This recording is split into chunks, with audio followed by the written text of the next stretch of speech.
And this is Chef Nate Collier. First of all, I haven't seen you since midnight. Good to see you, David, sir. great to see you again. A pleasure, buddy. And it's important to know that if you want to do coffee the elegant way, then you want to press it. French press it. French press it.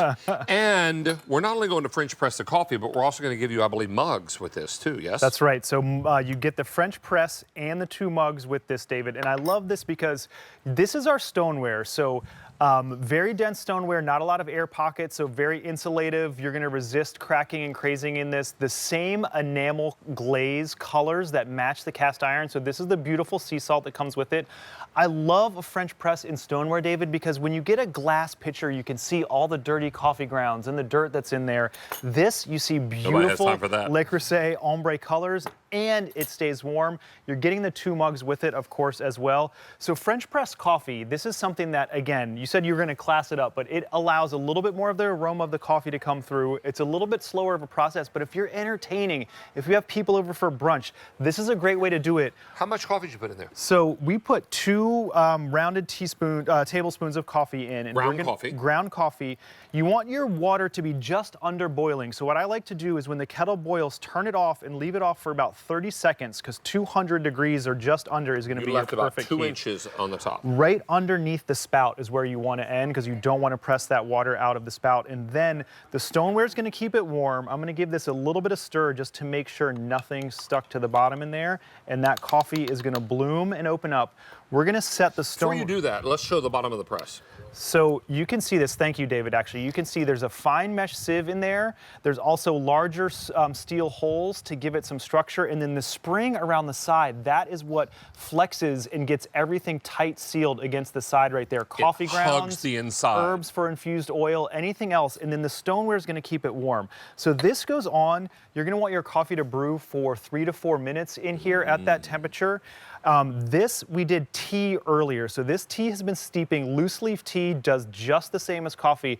When you go to press this down, you want to go down slowly because you don't want to create a suction and have all of the water come splashing out the side. Correct. But this presses all the grounds right in the bottom. This is loose leaf tea that you can see right here. This will keep everything in the pitcher. So no tea leaves are coming out into the mug. It's beautifully steeped, and you can see the steam still coming out of there, David. So the lid keeps it warm. The spring-loaded filter and the mesh sieve keep everything in the bottom. And before you put anything in this, let me give it a little smell. You can smell that beautiful smell English black tea. It's herbal, it's floral. And the coffee is going to smell the same, David. If you have people that drink tea, one person drinks coffee, one person drinks decaf, one person doesn't drink coffee and wants to do something else, a French press is a great way to give a personal pot of coffee to somebody as well. Once you've had French press coffee, it's hard to turn back. That's the only caution I'll give you. Can I go over colors Let's do real quickly? it, David. Now, we have this in some beautiful colors. This is the artichoke, which will match back to our today's special value, which I believe is still available. 350 of this available, and you get the press and the 2 mugs. And the mugs are each 16 ounces? Is that right, Chef? 12 ounces. 12 ounces, excuse me. All right, so this is artichoke. This is cerise, 450. This is Marseille, 300 in the Marseille. Then I've got black. Or licorice, rather, licorice. 250 in the licorice, and finally the sea salt. 100 remain. And I read earlier some customer feedback. They're wanting to know, is this more gray or is it green? I think it's a greenish gray. The sea salt, that's exactly the way we describe it, is a grayed off green. And so it does fall in the green spectrum of our color spectrum, but it is much more gray compared to the other greens and blues that we have out there. I mean, you're going to see both colors pretty dominant in there, so that's important to know. What do you have here, Chef? And David, so this is olive oil that we started with warm. We've got some garlic, some herbs. You can flavor it with ginger, anything else you like in the bottom of this. Red pepper flakes. It's been steeping in here to create a flavored olive oil, which you know, if you go to the store, are going to be expensive. You can create your own citrus oils, anything like that. We're going to push it down slowly the same way we would with coffee, and that spring-loaded side is going to capture everything around the side and nicely seal it right into the bottom. And then, David, again, if you have people over, how fun to take this to the table with your bread service, pour a little bit of oil on the table that's flavored with exactly what you wanted for your dinner in there, and dipping bread in it before people come out, this is an amazing way to get efficient use out of the French press. It's not just for coffee. You can do so many other things when you're trying to infuse flavor into liquid, which is what coffee grounds and hot water is. This will work for you. Look what we did here. David, those are strawberries. Strawberries. It's your homemade seltzer because, again, we know when you buy it by the can, it can get expensive at the store. Could I put wine in here you as well could and put do like wine. a sangria? We will, and we'll make a cocktail in a second. But, David, this works just as a pitcher, right? So if we're at home, Dad's going to do the warm coffee over here. Mom might do the cocktail or the cold brew. The girls are going to have beautiful fruit-flavored seltzer. No need to even go in here with the press if you don't want to. This can be used just as a pitcher on your table.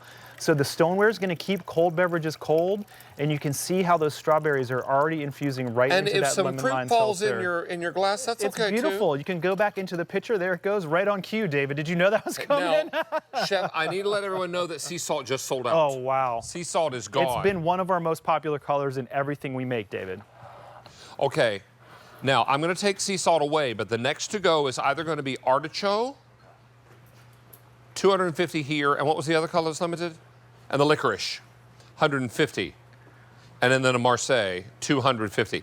And now remember, licorice in today's special value sold out earlier this morning. And David, that one, even in stoneware, is going to have a little bit more of a matte finish to it. So there's not texture, but it's not going to be glossy the same way the other ones are. So it will match your licorice cast iron as well. All right, let's go back to Chef at that table because I'm going to walk this way and hand off the sea salt that has sold out. So David, we'll again, something else I love, we're talking about infusing flavors into liquid. So coffee is going to be your number one, but making cocktails also, you don't need to go buy separate bar utensils at home. We've got some limes going into the bottom, fresh mint going into the bottom, a little bit of sugar in there as well. And we might muddle that. And of course, we're definitely going to muddle it. We've measured out our rum meticulously here, or of course you could use tequila. You could use a zero-proof cocktail, which I experiment with at home sometimes as well. And this is just going to get muddled up in the bottom. You want that sugar to dissolve. You want some of that lime and mint to come out. But you don't want to be picking lime zest and mint out from between your teeth when you're drinking a cocktail like this, David. So the press will do the same thing and squeeze everything down to the bottom of this. Keep it cold so you can bring it to the table. Pour this right in your glass. If you want to top it with a little bit of seltzer at the end, you can. So good. Beautiful drinks. And again, nothing in your glass to get stuck in your teeth when you drink that mojito, David. And Chef, we're getting some questions. Are there instructions that come with this to explain everything that you just talked about? It will not be in the box, but on our website, you can perfectly find instructions on how to use it right on the product page. And I'm happy to post some on social media as well. Any French press coffee instructions will work with this, but I'll make sure to post some of the other ideas as well. I know you heard some music, which usually means we're wrapping up, but this is doing so well, we're going to add some more time. How about that? And go ahead and tell you some updates. We began the day with 2,500 of these. Wow. Let me come back over here. If you want the licorice, which is this black color, I have 4 dozen left in licorice. Next is Marseille, 150. Cerise, 300, and finally artichoke. Only 200 remain in the artichoke and 500 people on the phone lines. Now, how many of you are thinking about picking up or have already picked up today's special value? Look at how nicely this Marseille today's special value works back to the Marseille in the coffee press. Matches exactly. It's made to match, That's right? exactly right, David. If any of the colors that we have in today's special value or that 2-quart saucepan with phenolic handle also exist here, why not create a beautiful vignette? But licorice just sold out. So let me take licorice away.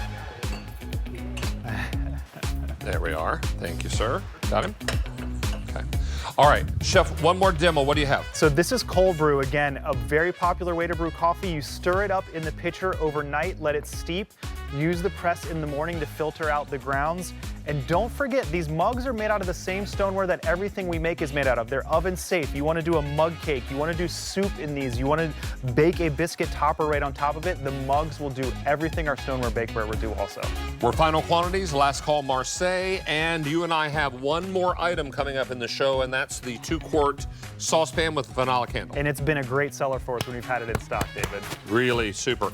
All right, we're going to see you back in a little while. Thanks, David. In the meantime, holiday gift guide. What you want to do is type in the search term gift guide. And when you do that, you're going to find all of our gift goodies.